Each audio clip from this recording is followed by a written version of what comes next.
अकोल्यात अपघाताच्या घटनांचं सत्र सुरूच आहे। आज पुन्हा अपघाताची घटना घडली आहे। अकोला पातूर रस्त्यावर एका अज्ञात वाहनानं दुचाकीला धडक दिली। या अपघातात दोघा भावांचा जागीच मृत्यू झाला।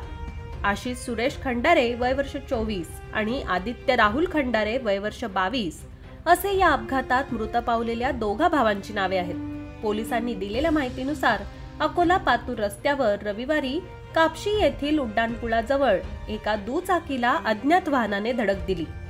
आशिष आणि आदित्य हे दोघेही अकोल्याहून पातूरकडे जात असताना कापशी जवळील उड्डाणपुलाजवळ त्यांचा अपघात झाला। या घटनेत दोघे जण गंभीर स्वरूपात जखमी झाले। त्यानंतर त्यांचा जागीच मृत्यू झाला।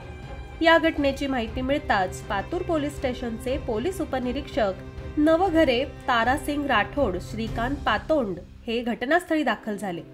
मृतदेहांना शवविच्छेदनाकरिता सर्वोपचार रुग्णालयात पाठवण्यात आले।